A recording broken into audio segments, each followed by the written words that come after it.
गद्य भाग से जो 10 कहानियां, उसके अंतर्गत आपके लिए प्रश्न पत्र में 25 अंक के लिए प्रश्न पूछे जाएंगे। सही अर्थ जोड़ने से 1 अंक प्राप्त होगा। इसी तरह 4 मुहावरों के साथ 4 अर्थ को जोड़कर लिखने से चारों के 4 अंक प्राप्त होंगे। अन्य वचन रूप बदलने के लिए हर एक प्रश्न के लिए 1 अंक निर्धारित है। 2 शब्दों का जो आप अन्य वचन रूप बदलेंगे तो इसके लिए 2 अंक प्राप्त होंगे।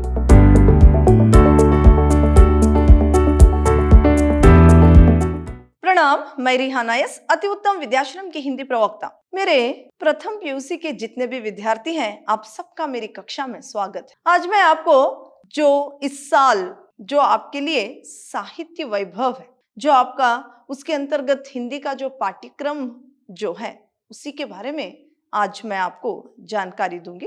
जो हिंदी की आपकी पाठ्य पुस्तिका है वो है साहित्य वैभव। यही आपकी पाठ्य पुस्तिका है। जो आपकी साहित्य वैभव है, इसको 3 भागों में बांटा गया है: गद्य भाग, पद्य भाग और अपठित भाग। जो आपके लिए गद्य भाग है, इसके अंतर्गत जो है सभी विधाएं, जैसे कि कहानी, जीवनी, निबंध, रेखाचित्र, एकांकी आदि जो जानकारी विद्यार्थियों को देने हेतु सामाजिक, सांस्कृतिक, मनोवैज्ञानिक एवं भौतिक स्तरों को बढ़ाने वाले 10 पाठकों को संग्रहित किया गया है। तो यहाँ पर जो आपके लिए गद्य भाग है, इसमें जो है जीवनी, एकांकी और जो है निबंध, रेखाचित्र आदि है, जो कि आपको ये सारे पढ़ने से आपका जो ज्ञान का जो स्तर है वो बढ़ेगा। और ऐसे 10 जो पाठ है गद्य भाग में आपके लिए है। फिर है आपको पद्य भाग। पद्य भाग को 2 भागों में बांटा गया है। एक है मध्ययुगीन काव्य और दूसरा आधुनिक कविता। पहले मध्ययुगीन कविता और आधुनिक कविता। मध्ययुगीन कविता आपके लिए 5 है और आधुनिक कविता आपके लिए 8 है। तो यहाँ पर आपके लिए मध्ययुगीन कविताएं 5 और जो है आधुनिक कविता जो है वो 8 कविताएं आपके लिए है। और तीसरा जो भाग है वो अपठित भाग है। इसमें आपके लिए 6 कहानियां हैं। इस तरह से द्वितीय सोपान यानी दूसरे भाग में आपको जो पद्य भाग है उसमें मध्ययुगीन कविता 5 और आधुनिक कविता 8 है। और तीसरा भाग जो है अपठित भाग, इसमें आपको 6 कहानियां हैं। अब हम देखेंगे यहाँ पर इसके अलावा आपको जो व्याकरण है, इसके अंतर्गत क्या क्या है। तो यहाँ पर देखिए व्याकरण और रचना भाग। व्याकरण में आपको वाक्य शुद्ध कीजिए, रिक्त स्थान की पूर्ति कीजिए, मुहावरों को अर्थ के साथ जोड़कर लिखिए, काल बदलिए, अन्य लिंग रूप लिखिए यानी अन्य वचन बदलिए, और समानार्थक शब्द, पर्यायवाची शब्द, विलोम शब्द, ये सब आपको व्याकरण के अंतर्गत आता है। तो रचना भाग में आपको पत्र लेखन, अपठित गद्यांश और अनुवाद, ये जो है रचना भाग के अंतर्गत इस साल आपको पढ़ना है। तो मैंने आपको यहाँ पर जो आपकी साहित्य वैभव के अंतर्गत कितने पाठ है और व्याकरण और रचना भाग में आपको क्या क्या पढ़ना है इसे बताया है। देखिए जो आपका प्रथम यानी साहित्य वैभव के अंतर्गत जो प्रथम भाग है यानी प्रथम सोपान है गद्य भाग, ये जो है इसके अंतर्गत जो 10 पाठ है वो कौन कौन से हैं अभी हम देखेंगे।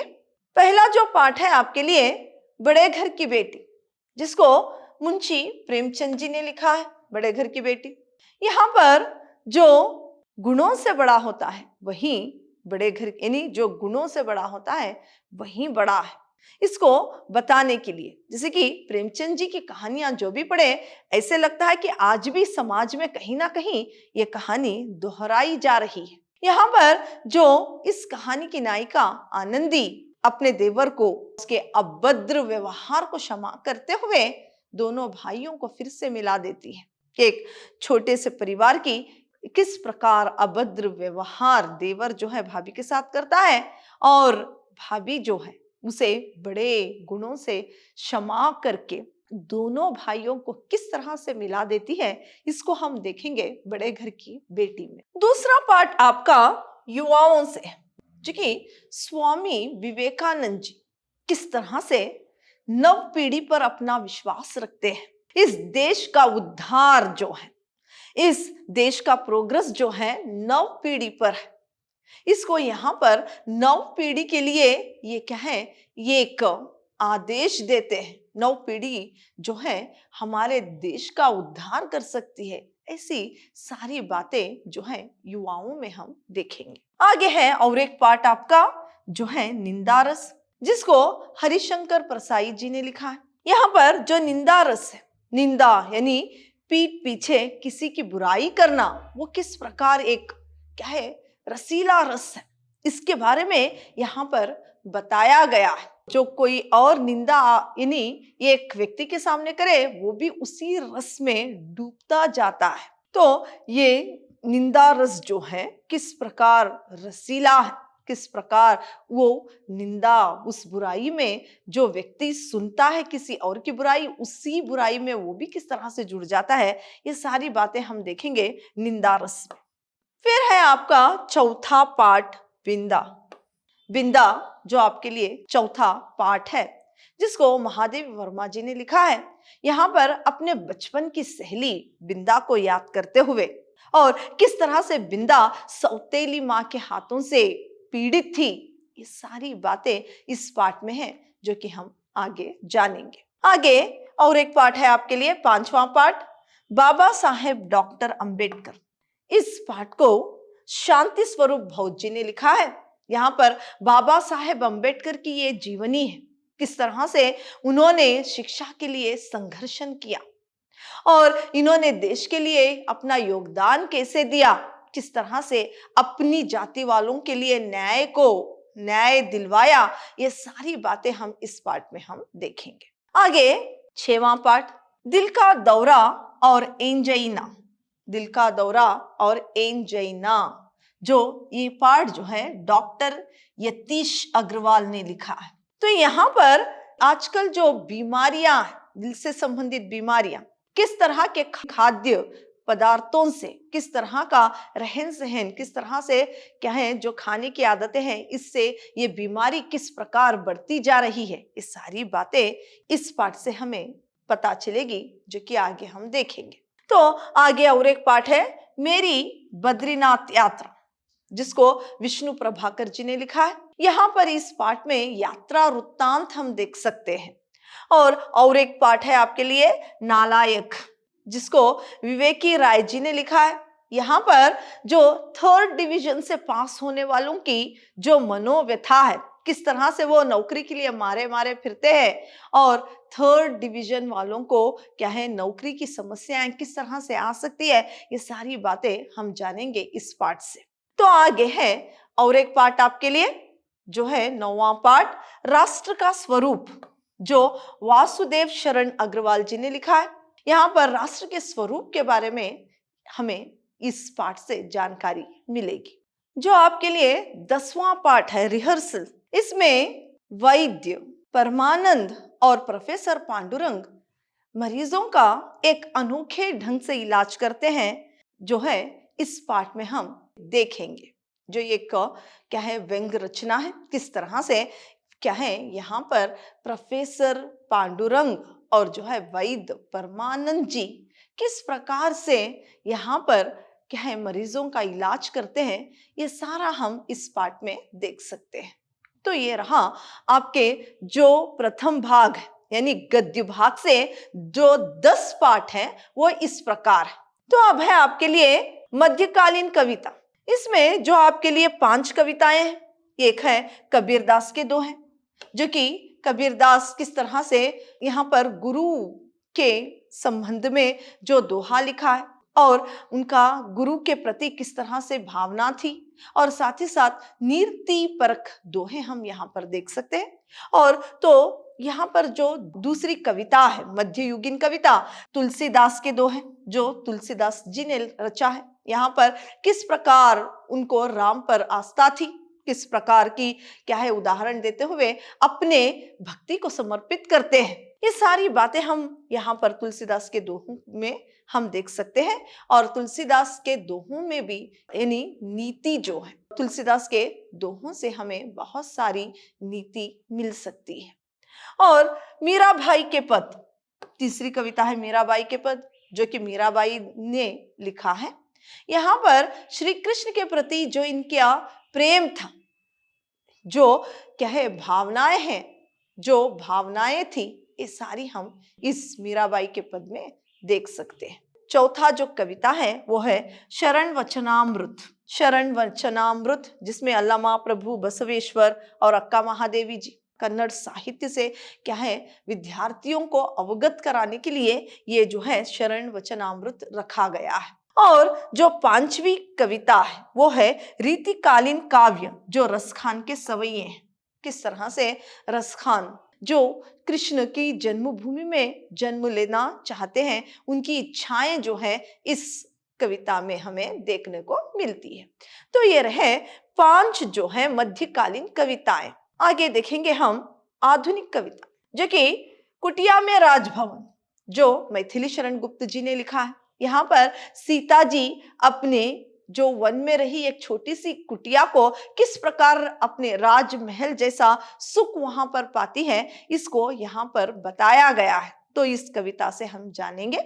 फिर है दूसरी कविता तोड़ती पत्थर, जो कि एक गरीब औरत जो कि क्या है इन्हीं रास्ते पर बैठकर, वो भी गर्मी, तपती हुई गर्मी में किस तरह से परिश्रम करती है, इसके बारे में यहाँ पर बताया गया है। इस कविता को सूर्यकांत त्रिपाठी निराला जी ने लिखा है। तो तीसरी कविता है उल्लास, सुभद्र कुमारी चौहान, जो कि हर एक परिस्थिति में भी उन्हें उल्लास नजर आता है, इसको इन्होंने यहाँ पर लिखा है।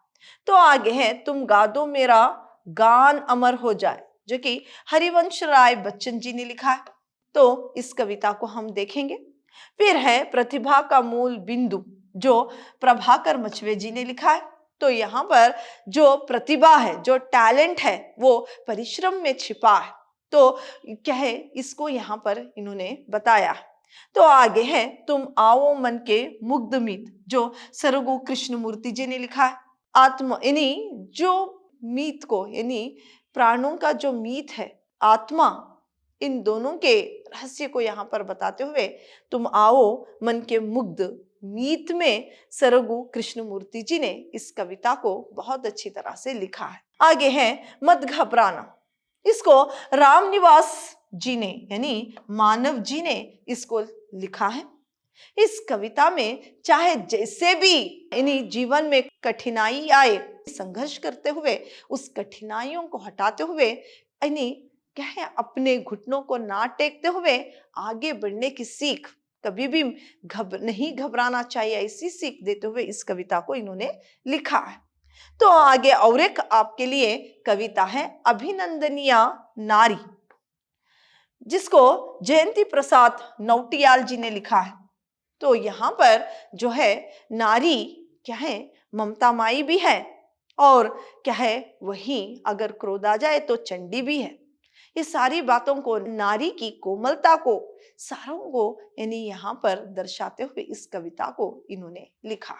तो ये है सब क्या है जो आधुनिक कविता है, वो आपके लिए 8 है, जो कि अभी मैंने उनके बारे में संक्षिप्त में जानकारी दी है।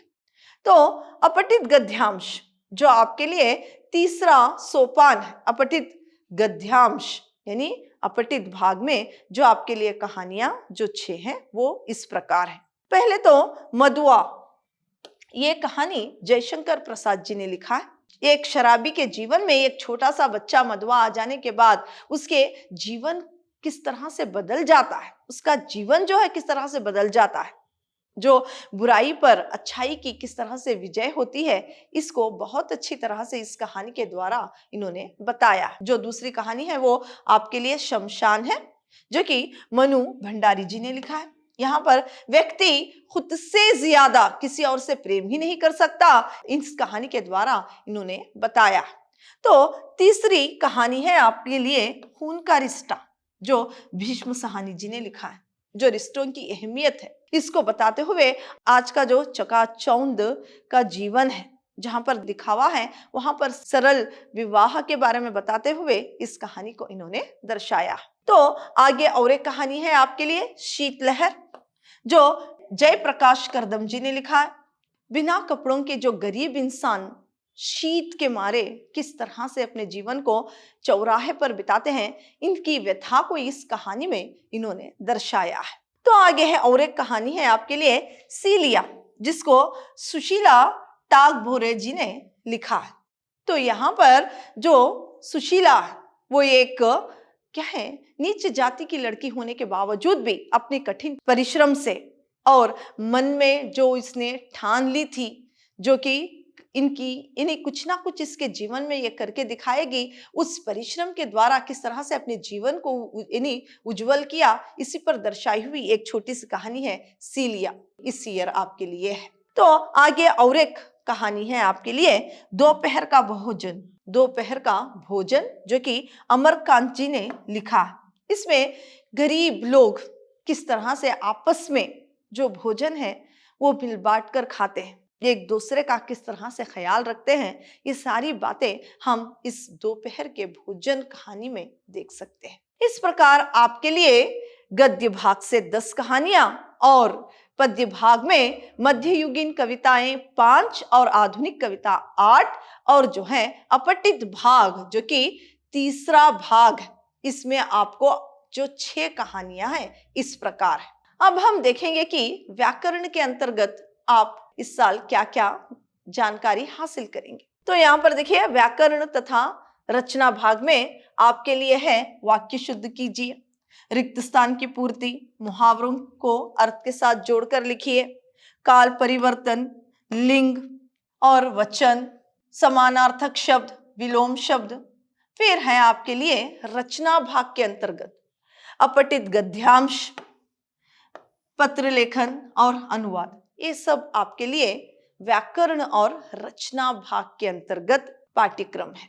और आगे देखेंगे अभी हम प्रश्न पत्र का ढांचा, जो कि आपके लिए गद्य भाग से जो है, आपके लिए गद्य भाग से जो 10 कहानियां उसके अंतर्गत आपके लिए प्रश्न पत्र में 25 अंक के लिए प्रश्न पूछे जाएंगे, 25 अंक के लिए प्रश्न पूछे जाएंगे।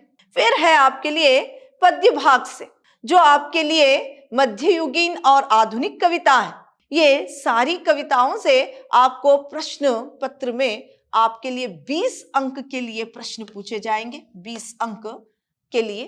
फिर है अपठित भाग से जो आपके लिए कहानियां हैं 6, इसके अंतर्गत आपको क्या है 15 अंक के लिए प्रश्न पूछे जाएंगे, 15 अंक के लिए प्रश्न पूछे जाएंगे। फिर है आपके लिए व्याकरण, व्याकरण से 25 अंक के लिए प्रश्न पूछे जाएंगे आपके प्रश्न पत्र में। और क्या है रचना भाग से जो कि अपठित गद्यांश, अनुवाद और पत्र लेखन, इससे आपको 15 अंक के लिए प्रश्न पूछे जाएंगे। तो इस तरह से आपके कुल अंक जो है, कुल अंक जो है प्रश्न पत्र का कुल अंक 100 अंक के लिए आपका जो प्रश्न पत्र है, इस प्रकार 100 अंक का प्रश्न पत्र बनता है।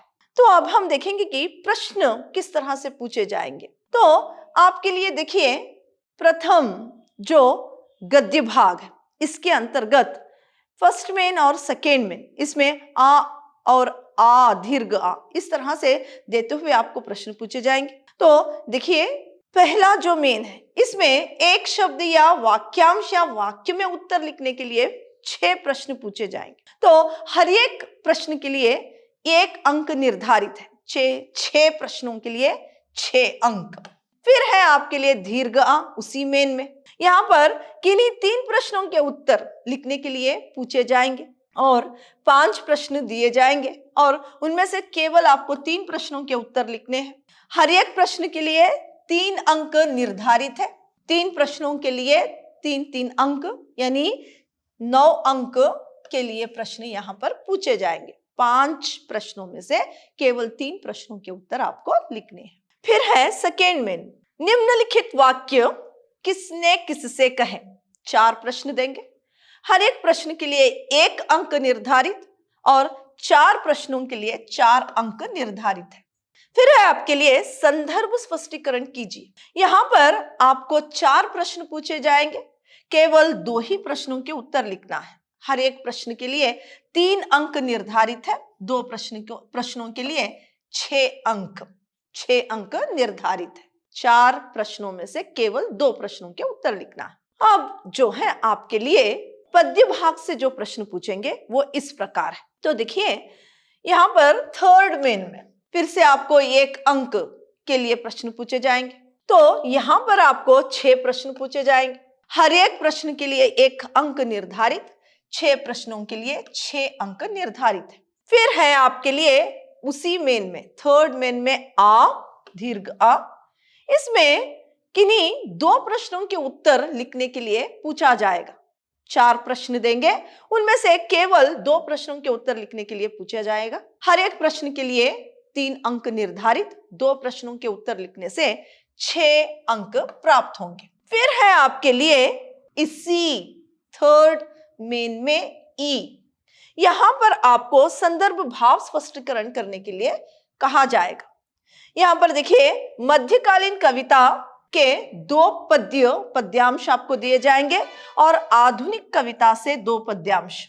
तो मध्यकालीन कविता में से 1 और आधुनिक कविता में से 1 चुनकर आपको क्या है उसका भाव स्पष्टीकरण करना है। इसके लिए हर एक पद्यांश को जो भाव स्पष्ट करेंगे उसके लिए 4 अंक निर्धारित है। तो 2 पद्यांशों को यहां पर आप उसका भाव स्पष्टीकरण करेंगे तो 8 अंक प्राप्त होंगे। इसके बाद आपको आता है फोर्थ मेन में, जो है आपका जो अपठित भाग, जो कहानियां, उसके अंतर्गत आपको प्रश्न पूछे जाएंगे इस प्रकार। पहले तो 1 अंक के प्रश्न, हर एक प्रश्न के लिए 1 अंक निर्धारित है और 6 प्रश्न पूछे जाएंगे। 6 प्रश्नों के उत्तर लिखने से 6 अंक प्राप्त होंगे। फिर है आपके लिए फोर्थ मेन में ही दीर्घ आ, किन्हीं 3 प्रश्नों के उत्तर लिखिए। यहां पर आपको 6 में से 3 लिखने के लिए कहा जाएगा, यानी 6 प्रश्न देंगे, केवल इनमें से 3 प्रश्नों के उत्तर आपको लिखना है। हर एक प्रश्न के लिए 3 अंक निर्धारित है, 3 प्रश्नों के लिए 9 अंक क्या है निर्धारित है। इस तरह से अपठित भाग से आपको प्रश्न पूछे जाएंगे। आगे है व्याकरण से। तो यहां पर देखिए वाक्य शुद्ध कीजिए, 5 वाक्य दे जाएंगे, 5 वाक्य के जो है आप वाक्य शुद्ध करेंगे तो 5 अंक क्या है इसके लिए निर्धारित है। हर एक वाक्य को वाक्य शुद्ध करने से 1 अंक निर्धारित है। 5 प्रश्न दिए जाएंगे, 5 सही आपने लिखा तो 5 अंक क्या है प्राप्त होंगे। फिर है यहाँ पर रिक्त स्थानों की पूर्ति कीजिए, यहाँ पर भी 5 प्रश्न होंगे। यहाँ पर क्या है वहां पर उचित शब्द जोड़कर सही उत्तर को चुनकर लिखने के लिए रिक्त स्थान दिया जाएगा। आपको वहीं पर सही उत्तर चुनकर क्या है रिक्त स्थान की पूर्ति करना है। हर एक प्रश्न के लिए 1 अंक निर्धारित है, 5 प्रश्नों के लिए 5 अंक। आगे है ई, मुहावरों को अर्थ के साथ जोड़कर लिखिए। यहाँ पर 4 मुहावरे और 4 अर्थ दिए जाएंगे। यहाँ पर सही मुहावरे को सही अर्थ के साथ जोड़ना है। 4 प्रश्न है, चारों को सही अर्थों के साथ जोड़ने से आपको क्या है यहाँ पर 4 अंक निर्धारित है। जैसे कि 1 सही अर्थ जोड़ने से 1 अंक प्राप्त होगा, इसी तरह 4 मुहावरों के साथ 4 अर्थ को जोड़कर लिखने से चारों के 4 अंक प्राप्त होंगे। फिर है सूचना अनुसार काल बदलिए। यहाँ पर क्या है 3 प्रश्न पूछे जाएंगे। सूचना के अनुसार जो है आपको काल परिवर्तन करना है, यानी काल को बदलना है। जैसे कि वहां पर भूतकाल में कोई वाक्य देंगे और आपको भविष्य काल में बदलने के लिए कहे जाएगा, तो इसको इसी तरह से बदलने से जो है 3 प्रश्न पूछे जाएंगे और तीनों प्रश्नों के लिए 3 अंक निर्धारित किए गए हैं। हर एक प्रश्न के लिए 1 अंक निर्धारित हुआ है। फिर है अन्य लिंग रूप लिखिए। यहाँ पर 2 शब्द देंगे, उसमें क्या है आपको अन्य लिंग रूप के 2 प्रश्न हैं, उसके अन्य लिंग रूप जैसे कि राजा के लिए रानी, माता के लिए पिता, इस तरह से अन्य लिंग रूप जो है बदल कर लिखने से आपको हर एक प्रश्न के लिए 1 अंक निर्धारित है, 2 प्रश्न के लिए 2 अंक। फिर है यहाँ पर अन्य वचन रूप बदलिए। 2 प्रश्न दिए जाएंगे। यहाँ पर अन्य वचन रूप बदलने के लिए हर एक प्रश्न के लिए 1 अंक निर्धारित है। 2 शब्दों का जो आप अन्य वचन रूप बदलेंगे तो इसके लिए 2 अंक प्राप्त होंगे। और यहाँ पर समानार्थक शब्द या पर्यायवाची शब्द लिखिए। यहाँ पर 2 शब्द दिए जाएंगे, इसके लिए समानार्थक शब्द लिखना है। हर एक शब्द का समानार्थक लिखने के लिए आपको 1 अंक निर्धारित है। जो 2 शब्द दिए जाएंगे उसके समानार्थक लिखने से 2 अंक क्या है प्राप्त होंगे। आगे है आपके लिए विलोम शब्द। यहाँ पर भी 2 शब्द दिए जाएंगे, उसका उल्टा अर्थ देने वाले शब्द लिखने से 2 शब्दों के लिए 2 अंक निर्धारित है। तो यहाँ पर अपठित गद्यांश में एक अनुच्छेद दिया जाएगा, उसको पढ़कर, यानी अनुच्छेद यानी पैराग्राफ को दिया जाएगा, उसको पढ़कर उसमें 5 प्रश्न पूछे जाएंगे। हर एक प्रश्न के लिए 1 अंक निर्धारित। 5 प्रश्न, जो 5 प्रश्न वहां पर पूछे जाएंगे, 5 प्रश्न का जो उत्तर लिखेंगे तो 5 के लिए 5 अंक क्या है निर्धारित है। हर एक प्रश्न के लिए 1 अंक, 5 प्रश्नों के लिए 5 अंक निर्धारित है। इसके बाद है पत्र लेखन। यहाँ पर जो है 2 में से 1, यहाँ पर आपको 2 पत्र दिए जाएंगे, उनमें से 1 पत्र का उत्तर लिखने से 5 अंक निर्धारित है। पत्र लिखने से 5 अंक प्राप्त होंगे। फिर है आपके लिए अनुवाद कीजिए। यहाँ पर 5 वाक्य दिए जाएंगे, उसे क्या है आपको कन्नड़ और अंग्रेजी में यहाँ पर आपको जो है अनुवाद करने के लिए वाक्य दिया जाएगा। कन्नड़ अंग्रेजी से हिंदी में अनुवाद करने से हर एक प्रश्न के लिए 1 अंक निर्धारित है, 5 प्रश्नों के लिए 5 अंक निर्धारित है। इस तरह से आपका प्रश्न पत्र क्या है इस साल आएगा। पहले तो आपको क्या है प्रथम सोपान यानी गद्य भाग से प्रश्न पूछे जाएंगे, फिर पद्य भाग से, फिर क्या है अपठित भाग से यानी कहानी के संबंध में कुछ प्रश्न पूछे जाएंगे, फिर जो है व्याकरण से, फिर रचना भाग से। इस तरह से आपका इस साल आपको इस तरह का प्रश्न पत्र आएगा। तो आज मैंने आपको आपके पाठ्यक्रम के बारे में और प्रश्न पत्र का जो ढांचा है उसके बारे में और किस प्रकार आपका प्रश्न पत्र आएगा, किस तरह से आपको कितने प्रश्नों के उत्तर लिखना है, सारी जानकारी दी है। धन्यवाद।